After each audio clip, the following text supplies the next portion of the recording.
अध्याय 8 भारतका महान वैज्ञानिक जगदीश चन्द्र बोस। जगदीश चन्द्र बोसले गरेको वायरलेसको आविष्कार मार्कोनीको भन्दा पहिले थियो।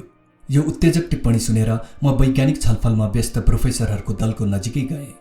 यदि उनीहरूको नजिक गएको मेरो उद्देश्य जातीय भए म क्षमा माग्छु। म अस्वीकार गर्न सक्दिनँ कि भारतले आध्यात्मिक क्षेत्रमा मात्र होइन भौतिक शास्त्रमा पनि प्रमुख भूमिका निर्वाह गर्न सक्छ भन्ने कुराको प्रमाणमा मेरो भित्री स्वार्थ थियो। तपाईको के आशय हो श्रीमान? प्रोफेसरले कृपापूर्वक व्याख्या गरे। बेतार संयोजक र विद्युत तरङ्गको वक्रता अथवा बाङ्गोपन देखाउने यन्त्रका पहिला आविष्कारक बोस नै थिए। तर भारतीय वैज्ञानिकले आफ्नो आविष्कारको व्यावसायिक लाभ उठाएनन्। चाँडै नै उनले आफ्नो ध्यान जड पदार्थबाट जैव पदार्थतिर लगाए। वनस्पति तत्त्वविदका रूपमा उनका क्रान्तिकारी खोजहरू उनले भौतिक जगतमा गरेका मौलिक उपलब्धिहरूभन्दा महत्त्वपूर्ण छन्। मैले आफ्ना मार्गदर्शकलाई धन्यवाद दिएँ। उनले अगाडि भने, महान वैज्ञानिक प्रेसिडेन्सी कलेजमा मेरा सहप्राध्यापक छन्। अर्को दिन ती वैज्ञानिक ऋषिलाई म मेरो घर नजिकै रहेको उनको घरमा भेट्न गएँ। धेरै पहिलेदेखि नै म उनलाई आदरसाथ मन पराउँथेँ। गम्भीर र शान्त स्वभावका जीव वैज्ञानिकले प्रसन्नतापूर्वक मेरो स्वागत गरे। उनी बाक्लो कपाल, ठूलो निधार र स्वप्नदर्शिका जस्ता आँखा भएका 50 वर्ष नागेको राम्रो जिउडाल भएका व्यक्ति थिए। उनको सुस्पष्ट वाणीले उनको जीवन पर्यन्तको वैज्ञानिक आदत व्यक्त गर्दै थियो। म हालसालै पश्चिमी मुलुकका वैज्ञानिक संस्थाहरूमा भाग लिएर आएको हुँ। त्यहाँका सदस्यहरूले प्राणी जगतको अविभाज्य एकतालाई सिद्ध गर्न मैले आविष्कार गरेका सूक्ष्म यन्त्रहरूमा निकै चाख देखाए। बोस यन्त्र क्रेस्कोग्राफले करोडौं गुणा बढाएर देखाउने अपार क्षमता राख्दछ। माइक्रोस्कोपले 1000 गुणा मात्र बढाएर देखाउन सक्छ, तर यसले जीव विज्ञानको क्षेत्रमा महत्त्वपूर्ण प्रेरणा दिएको छ। क्रेस्कोग्राफले अनगिन्ती ढोकाहरू खोलिदिएको छ। तपाईले विज्ञानको निस्वार्थ हातको मद्दतले पूर्व र पश्चिमको मिलनका लागि धेरै गर्नुभएको छ श्रीमान। मैले क्याम्ब्रिजमा शिक्षा प्राप्त गरेको थिएँ। सबै सिद्धान्तहरूलाई कठिन प्रयोगात्मक जाँचद्वारा प्रमाणित गर्ने पश्चिमको तरिका कति प्रशंसनीय छ। त्यो प्रयोगमा आधारित तरिका र मेरो आत्मानुभूतिको पूर्वीय गुण साथसाथै चलिरहेको छ। ती दुवै मिलेर मलाई लामो समयसम्म अबुझ प्रकृतिको मौन रहस्यलाई छुट्याउन लायक बनाएका छन्। मेरो क्रेस्कोग्राफका स्वयं व्यक्त तालिकाहरू नपत्याउनेहरूलाई पनि यो प्रमाणित गर्न सक्छन् कि वनस्पतिहरूमा पनि संवेदनशील स्नायुतन्त्र र विविध भावुक जीवन हुन्छ। प्रेम, घृणा, आनन्द, डर, सुख, दुःख, उत्तेजना, मोह तथा अन्य असंख्य भावात्मक प्रतिक्रियाहरू वनस्पतिहरूमा त्यत्तिकै सत्यताका साथ विद्यमान छन् जति ती जीवजन्तुहरूमा। विद्वान महाशय, सृष्टिका सबै वस्तुमा जीवनको स्पन्दन तपाईको आगमनभन्दा पहिले कविको कल्पना मात्र ठहरिन्थ्यो। मैले चिनेका एकजना सन्तले फूल कहिल्यै टिपेनन्। गुलाबको झाडीलाई यसको सुन्दरताको गर्वबाट कसरी लुटुँ? के यसको गौरवलाई म आफ्नो निस्रंस कामले नष्ट गरिदिउँ? उनका सहानुभूतिपूर्ण शब्दहरूलाई तपाईका आविष्कारहरूले सिद्ध गरिदिएका छन्। कविको सत्यसँग घनिष्ठता हुन्छ, तर एउटा वैज्ञानिक त्यहाँसम्म बडो असजिलो तरिकाले पुग्छ।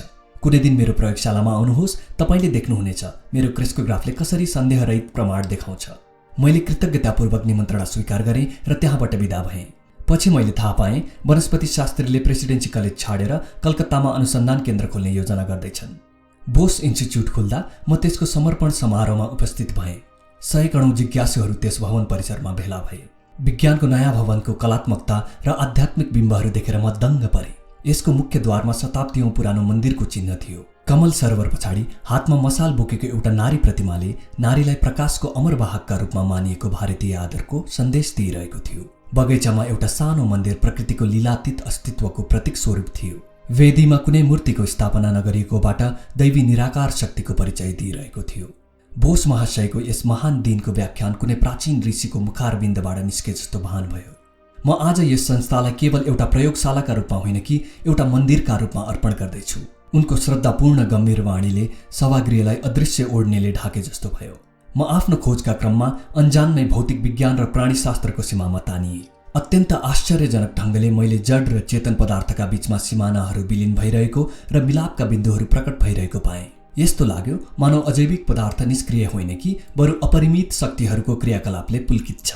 धातु, वनस्पति र जीवलाई एउटा सार्वलौकिक क्रियाले एउटै सामान्य नियम अन्तर्गत ल्याएको देखिन्छ।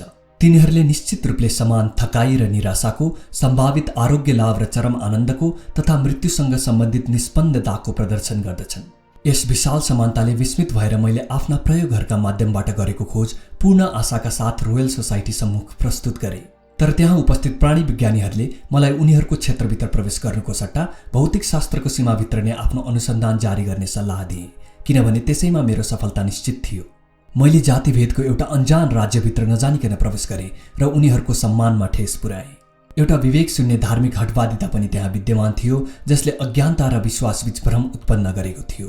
कहिलेकाहीँ हामी बिर्सिन्छौँ कि जसले हामीलाई चिर विकसित सृष्टिको रहस्यले घेरिराखेको छ, त्यसले हामीभित्र सोध्ने र जान्ने इच्छा पनि राखिदिएको छ। धेरै वर्षसम्म अरूबाट प्राप्त भ्रान्तिले गर्दा मैले थाहा पाएँ, विज्ञानको भक्तको जीवन असीमित सङ्घर्षले भरिएको हुन्छ। हानि, लाभ, सफलता र असफलतालाई एक समान मान्दै उसले आफ्नो जीवनलाई अविचलित भएर उत्साहपूर्वक समर्पित गर्नुपर्छ। समय आएपछि मेरो सिद्धान्त र त्यसका परिणामहरूलाई संसारका प्रमुख वैज्ञानिक संस्थाहरूले स्वीकार गरे तथा विज्ञानलाई भारतको देनको महत्त्वलाई मान्यता दिए। के कुनै सानो या सीमित वस्तुले भारतको मनलाई तृप्त गर्न सक्छ? निरन्तर जीवन परम्परा र प्राण शक्तिको पुनर्जीवनले गर्दा यो देशले असंख्य परिवर्तनहरूमा पनि आफूलाई पुनर्व्यवस्थित बनाइराखेको छ। भारतीयहरू जहिले पनि तात्कालिक वा आकर्षक लाभको वास्ता नगरी जीवनको सर्वोच्च आदर्श प्राप्त गर्ने सत्यको खोजमा अगाडि बढ्छन्। उदासीन त्यागले होइन, बरु सक्रिय सङ्घर्षद्वारा। कमजोरहरू जसले सङ्घर्षलाई अस्वीकार गरे, केही नपाउने हुनाले उनीहरूसँग त्याग गर्ने केही हुँदैन। जसले सङ्घर्ष गरेर विजय प्राप्त गर्यो, त्यसले मात्र आफ्नो विजयी अनुभवको फल संसारलाई दिएर समृद्ध बनाउँछ। जडको प्रतिक्रिया र वनस्पति जीवनको अप्रत्याशित खोजबारे बोस प्रयोगशालामा अहिलेसम्म गरिएका कार्यहरूले भौतिक शास्त्र, प्राणी विज्ञान, औषधि विज्ञान, कृषि विज्ञान र मनोविज्ञानको क्षेत्रमा पनि अन्वेषणका लागि अति विस्तृत क्षेत्र खोलिदिएका छन्। अहिलेसम्म सुल्झाउन नसकिने समस्याहरू प्रयोगात्मक खोजको परिधिमा ल्याइएको छ, तर उच्च सफलता दृढ यथार्थ बिना प्राप्त हुन सक्दैन। त्यसैले मैले बनाएका सूक्ष्म संवेदी यन्त्रहरू र उपकरणहरू तपाईका अगाडि हलमा सजाएर राखिएका छन्। यिनीहरूले बताउँछन् कि भ्रमित धारणालाई अदृश्य सत्यसम्म लैजानुका पछाडि कति लामो प्रयत्न गर्नु पर्यो, निरन्तर परिश्रम, धैर्य र कौशलको कति आवश्यकता पर्दछ। मानवको भित्री सामर्थ्य बाहिर निकाल्नु पर्दछ। सबै स्रष्टा वैज्ञानिकहरूलाई थाहा छ, साँच्चीकै प्रयोगशाला मन हो जहाँ भ्रमका पछाडि सत्यको नियम उद्घाटित हुन्छ। यहाँ दिइएका व्याख्यानहरू पुराना ज्ञानलाई दोहोर्याउने मात्र हुने छैनन्, तिनीहरूले नयाँ आविष्कारको घोषणा गर्नेछन् जो यहाँ हलभित्र प्रथम पटक प्रयोगद्वारा सिद्ध गरिनेछन्। संस्थाका नियमित प्रकाशनहरूद्वारा यी भारतीय योगदानलाई समस्त संसारभरि पुर्याइनेछ। यिनीहरू सार्वजनिक सम्पत्ति हुनेछन्। यसको कुनै पेटेन्ट गराइने छैन। हाम्रो राष्ट्रिय संस्कृतिको आत्माले यही माग गर्छ कि हामी सधैँ ज्ञानको प्रयोग व्यक्तिगत लाभका लागि मात्र नगरौँ। मेरो यो पनि इच्छा छ कि यस संस्थाको लाभ सकेसम्म विश्वका सबै देशका कार्यकर्ताहरूले पाउन्। यसमा म आफ्नो देशको परम्पराको नै निर्वाह गर्दैछु। 2500 वर्ष पहिले भारत आफ्ना प्राचीन विद्या केन्द्र नालन्दा र तक्षशिलामा दुनियाँका सबै विद्वानहरूको स्वागत गर्दथे।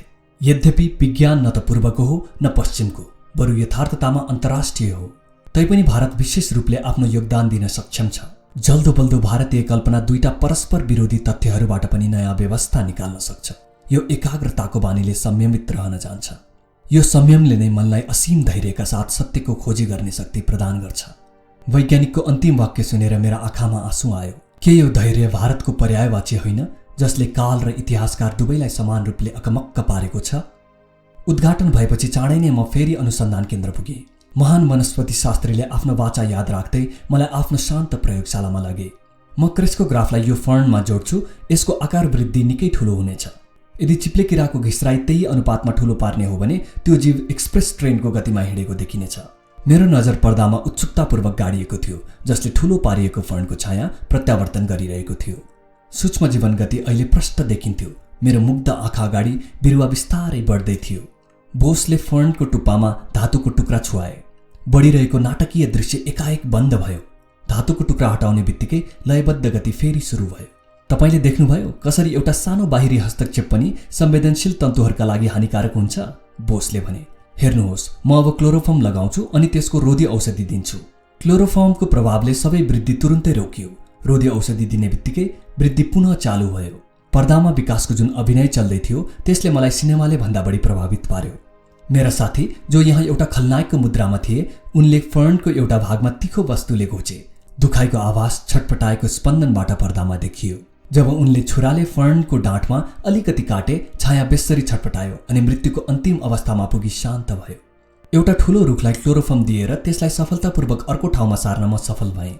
सामान्य रूपमा जंगलका त्यस्ता ठूला राजाहरू उखेल्ने बित्तिकै मर्छन्। जगदीश बोस महाशय जीवनरक्षक क्रियाको वर्णन गर्दै खुसी भएर हाँसे। मेरो सूक्ष्म यन्त्रका ग्राफहरूले यो सिद्ध गरिदिएका छन् कि रुखहरूमा पनि सञ्चारण क्रिया हुन्छ। तिनीहरूको रस सञ्चार प्रक्रिया प्राणीहरूको रक्तचाप प्रक्रियासँग मिल्छ। सामान्यतः विकसित यान्त्रिक तवरले बिरुवाको रक्त सञ्चारको व्याख्या गर्न सकिँदैन, जस्तो कि कोशीय आकर्षण। क्रेस्को ग्राफको सहायताले जीवित कोषहरूको जस्तै हुने यस्तो अद्भुत घटनालाई खुलस्त पार्न सकियो। एउटा गोलाकार नली जसले साँच्चीकै मुटुको काम गर्छ, नलीको माध्यमबाट पाचन तरङ्गहरू रुखको फेदसम्म जान्छन्। हामी जति गहिरिएर हेर्छौँ त्यति नै प्रमाणहरू टड्कारो हुन्छन् कि विविधतायुक्त प्रकृतिको हरेक रूपलाई एउटै समान प्रणालीले जोडेको छ। महान वैज्ञानिकले अर्को एउटा बोस यन्त्रतिर देखाए। अब म तपाईलाई टिनको एउटा टुक्रामाथि प्रयोग गरी देखाउँछु। धातुभित्रको प्राणशक्तिले बाह्य उत्तेजनाले प्रतिकूल वा अनुकूल प्रतिक्रिया देखाउँछ। मसीका चिन्हहरूले विभिन्न प्रतिक्रियाहरू देखाउँछन्। पूर्णतया तल्लीन भएर म ग्राफलाई हेर्न लागे, जसले अणुको गठन विशिष्ट तरङ्गहरूद्वारा अंकित गर्दै थियो। जब प्रोफेसरले टिनमा क्लोरोफर्म लगाए, स्पन्दनको रेखाचित्र बन्द भइहाल्यो। धातुको स्वाभाविक अवस्था फर्केपछि रेखाङ्कन पुनः चालू भयो। मेरा साथीले एउटा विषादी रसायनको प्रयोग गरे। तुरुन्तै टिनका कुनाहरू काम्न थाले र चार्टमा मृत्युको चिन्ह कोरियो। वैज्ञानिकले भने, बोस यन्त्रहरूले सिद्ध गरेका छन् कि धातुहरूका चीजहरू जस्तो कि स्टिलले बनेका कैँची र मसिनहरू पनि थकाइ महसुस गर्छन् र केही समयको आरामपछि काम गर्ने शक्ति फर्किन्छ। धातुहरूको जीवन चिन्ह विद्युत प्रवाह अथवा उच्च दबावले गर्दा नष्ट हुन्छ। मैले चारैतिर हेरेँ। कोठामा विभिन्न यन्त्रहरू अथक प्रतिभाको आविष्कारबारे ज्वलन्त प्रमाण दिइरहेका थिए। श्रीमान, यो बडो दुःखलाग्दो कुरा हो कि तपाईका अप्रतिम यन्त्रहरूको फाइदा द्रुततर कृषि विकासका लागि गरिएको छैन। प्रयोगशालामा के यो थाहा पाउन सम्भव छैन कि विभिन्न खादहरूका बिरुवाहरूको वृद्धिमाथि केले प्रभाव गर्छ? तपाईँ ठिक कुरा गर्दै हुनुहुन्छ। भविष्यका सन्तानहरूले बोस यन्त्रहरूको असंख्य निर्माण गर्नेछन्। वैज्ञानिकहरूले तत्कालै पुरस्कार कमै पाउँछन्। सृजनात्मक सेवाको आनन्द पाउनु पनि ठूलो कुरा हो। अथक परिश्रमी ऋषिप्रति आफ्नो हार्दिक श्रद्धा र कृतज्ञता व्यक्त गरेर म बिदा भएँ। के उनको आश्चर्यजनक प्रतिभाको उर्वरता कहिल्यै खत्म होला? मैले सोचे।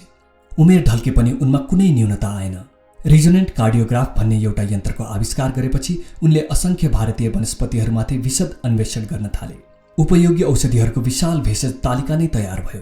कार्डियोग्राफ अचूक रूपले तयार गरिएको मेसिन हो जसद्वारा सेकेन्डको सयौं भागमा ग्राफमा अंकित गर्न सकिन्छ। वनस्पति, पशु र मानव संरचनाको सूक्ष्मभन्दा सूक्ष्म स्पन्दनलाई पनि यसले रेकर्ड गर्न सक्छ। महान वैज्ञानिकले भविष्यवाणी गरे कि यस यन्त्रले प्राणीहरू बाहेक वनस्पतिहरूको अंगच्छेदन गर्न सकिन्छ। वनस्पति र जीव दुवैलाई एकैचोटि औषधि दिएपछि त्यसको प्रभावबारे रेकर्डिङ गर्दा आश्चर्यजनक परिणाम भेट्टाइयो। उनले भने, मानिसभित्र जे छ त्यो सबै आवास वनस्पतिभित्र पनि छ। वनस्पतिमाथि गरिएको प्रयोगले पशु र मानिसहरूको कष्टलाई कम गर्न सघाउ पुर्याउनेछ। वर्षौंपछि बोस महाशयले वनस्पतिमाथि गरेको पहिलो आविष्कारको अन्य वैज्ञानिकहरूले पुष्टि गरे। सन् 1938 मा कोलम्बिया युनिभर्सिटीमा गरिएको परीक्षणको द न्युयोर्क टाइम्समा यस्तो विवरण प्रकाशित भएको थियो। गएका केही वर्षहरूमा यो निर्धारित भइसकेको छ कि जब स्नायुतन्त्रले दिमाग र शरीरका अन्य भागमा सन्देशहरू पुर्याउँछन्, सूक्ष्म विद्युत संवेग उत्पन्न हुन्छ। यी संवेगहरूलाई ग्याल्भेनोमिटरद्वारा नापिएको र एम्प्लिफायरद्वारा करोडौं गुणा ठूलो बनाइएको छ। यी संवेगहरू अत्यन्त तीव्र गतिले बग्ने हुनाले अहिलेसम्म जीवित प्राणी अथवा मानिसहरूको स्नायुतन्त्रमा प्रभावित हुने संवेगको कुनै सन्तोषजनक अध्ययनको तरिका पाइएको थिएन। Doctor KS. कोल र एच.के. कर्टिसको रिपोर्ट अनुसार उनीहरूले ताजा पानीमा पाइने निटेला बिरुवा, जसको उपयोग गोल्डफिश माछा हाल्ने भाँडामा गरिन्छ, लामो सिङ्गो कोष र सिङ्गो स्नायु तन्तुमा एकदम साम्य पाइन्छ। यसबाहेक उनीहरूले यो पनि पाए कि निटेलाका कोषहरू उत्तेजित हुँदा विद्युत तरङ्ग उत्पन्न गर्छन्, जो गतिबाहेक अन्य कुरामा जीव र मानव तन्तुसँग मेल खान्छन्। वनस्पतिहरूमा विद्युत तरङ्ग प्राणीहरूमा भन्दा धेरै सुस्त भएको पाइयो। यस आविष्कारलाई कोलम्बिया विश्वविद्यालयका अन्वेषकहरूले स्नायु तन्त्रिकामा हुने विद्युत तरङ्गको मन्द गतिचित्र अथवा स्लो मोसन पिक्चर लिने उपायका रूपमा लिए। यस प्रकार निटेला बिरुवा मन र पदार्थको सीमारेखाका बीच गुप्त रहेको रहस्यलाई उजागर गर्ने रोजेटा पत्थर साबित हुन सक्छ। विश्वकवि रविन्द्रनाथ टैगोर आदर्श वैज्ञानिकका परम मित्र थिए। बङ्गाली कविले उनका लागि एउटा गीत अर्पण गरे। हे तपस्वी, डाको तुमी साम मन्त्रित जलद गर्जने, उत्तिष्ठत निबोधत डाको अभिमानी जने, पाण्डित्य र पण्डकर्त हते सुबृहत विश्वतले, डाको मूड दाम्बी केरे डाक दाव तब शिष्य दले, एकत्र दाणाक तारा तब होम हुताग्नि घिरिया, बार बार ए भारत अपनाते आसुक फिरिया, निष्ठाए श्रद्धाए ध्याने बसुक से अप्रमत चिते, लोभहीन द्वंद्वहीन शुद्ध शांत गुरुर्वेदिते।